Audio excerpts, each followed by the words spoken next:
let's dive into a story of some truly calculated, methodical revenge. It's about a woman who, after her family was literally torn apart and sold off, spent more than a decade meticulously, well, balancing the books, one name at a time. I mean, that one quote just sets the entire stage, doesn't it? It hints at this secret plan, this hidden accounting that nobody else knew about. While her whole world was being publicly destroyed, she was privately getting ready to fight a war of her own. So picture this. It's the Hargrove Plantation in Louisiana. Christmas Eve, 1847. In the big house, they're all getting ready for midnight mass. But down in the slave quarters, an entire family is about to be shattered just to settle a debt. And it all came down to this number, $15,000. I mean, that was an absolutely astronomical sum of money back then. It was a gambling debt that the plantation owner Thomas Hargrove had to pay off. And he decided he wasn't going to pay with land or equipment, but with people. The consequences were, of course, immediate and just devastating. Ruth's children were scattered to the winds. Her 9-year-old son Daniel was shipped off to the brutal cotton fields of Mississippi. Her little girl Grace, just 6 years old, sold for only $800. The baby, Thomas, was the only one who stayed, and that was just because he was too young to be useful, for now. So, faced with this absolutely unimaginable loss, something inside Ruth just shifted. She didn't just fall apart, she started to plot. And this is the moment where her secret journal, her ledger, goes from being a record of love to a blueprint for revenge. This was something her mother had taught her, and it basically became her guiding star. Words, information, secrets, knowledge, those were her weapons. And her strategy? It wasn't going to be quick or impulsive. No, it was going to be patient. The kind of patient that can wear down solid stone over years and years. You've got to understand what this ledger became.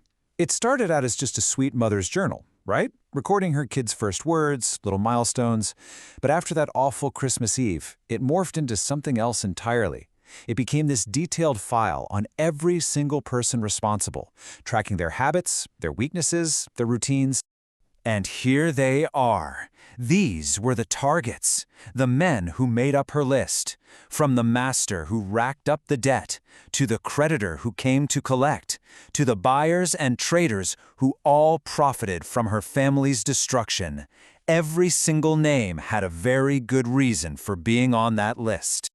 Now, Ruth didn't just fly into a rage. She waited, she watched, she gathered information. And for every single name on her list, she came up with a unique and chillingly perfect form of justice.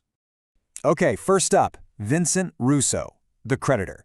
His weakness was just plain carelessness, fueled by a secret affair and a constant need for a drink from this silver flask he always carried. So her weapon was simple, but so effective. A little arsenic slipped right into his whiskey. He died in 1849, and everyone just thought it was cholera. Next on the list was Marcus Whitfield, and this one was personal. This was the man who bought her 9-year-old boy and condemned him to a life of brutal labor in the cotton fields. Her plan for Whitfield was, a masterclass in patience. She got herself onto his plantation, found his most prized possession, this expensive Virginia tobacco he was so proud of, and she laced the entire supply with a slow-acting poison.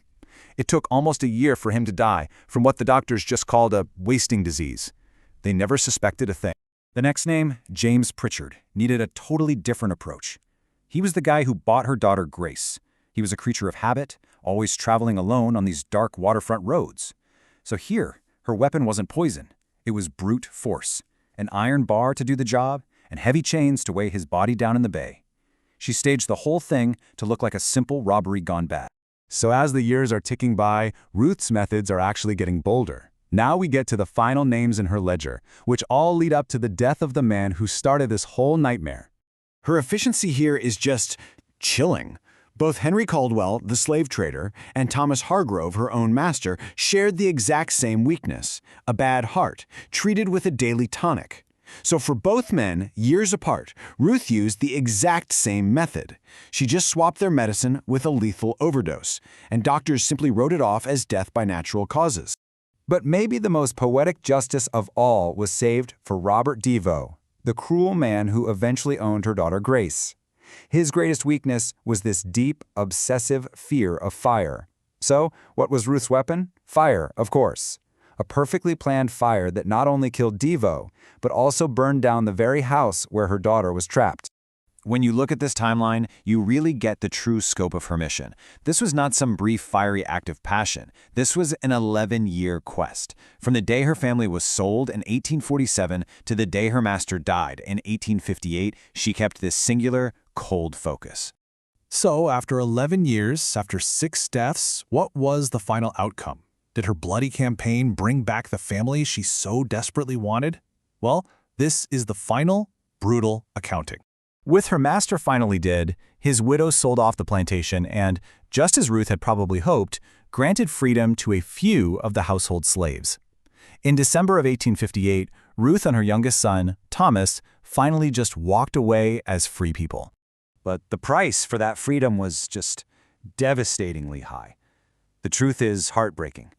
Daniel died of a fever at just 11 years old, only 2 years after Ruth had managed to kill his master.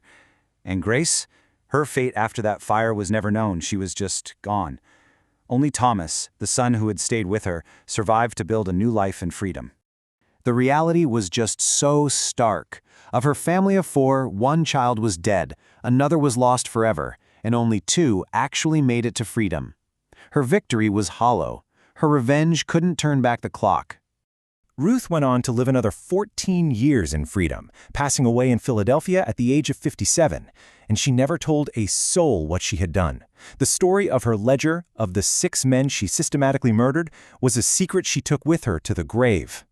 And this final quote, this might be the most haunting part of the entire story. After all of it, the planning, the risk, the killing, she didn't feel any triumph.